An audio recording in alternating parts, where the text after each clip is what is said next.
দেখুন এখানে পানিতে এই লোকটা জাল দিয়েছিল, সম্ভবত এটা কারেন্ট জাল হবে। আর এর জালে এত পরিমাণ মাছ বেঁধেছে, লোকটা একটা একটা করে ফাঁস জড়াচ্ছে। দেখুন জালটা কিন্তু একদম ভর্তি হয়ে গেছে। দেখতে কি চমৎকার লাগছে আসলে দৃশ্যগুলো। মাছ ধরার দৃশ্য দেখতে অনেকেই পছন্দ করে, কারণ মাছ ধরা পছন্দ করে অনেকে, হয়তোবা চাকরির সুবাদে কর্মব্যস্ততার কারণে এখন মাছ ধরতে পারে না, বাট মাছ ধরার ভিডিও আসলে তারা দেখে।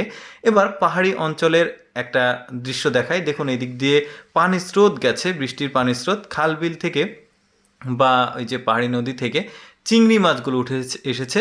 তবে এই চিংড়ি মাছগুলো কিন্তু কাঁকড়ার মতো পা আছে। এটাকে চিংড়ি মাছ বাদেও আরও একটা আঞ্চলিক নামে ডাকা হয়, নামটা আমার ঠিক মনে নেই, বাট দেখতে বেশ চমৎকার লাগছে। কত মাছ, বড় সাইজের মাছ, বেশ দারুণ।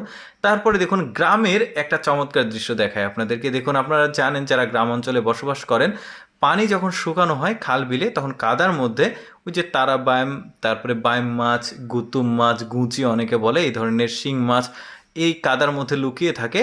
যখন কাদাগুলো একটু একটু করে মুভ করা হয়, সরানো হয়, তখন কিন্তু এই মাছগুলো এভাবে উঠে আসে, হাত দিয়ে এভাবে তুলে তখন কিন্তু মাছগুলো ধরা যায়। বেশ চমৎকার। দেখুন একসঙ্গে কতগুলো মাছ ধরেছে, মাছগুলো কিন্তু নড়াচড়া করছে। কাদো সরালেই মাছ হচ্ছে, আমি কিন্তু আঞ্চলিক ভাষায় বলছি, কাদা বলে আর কি।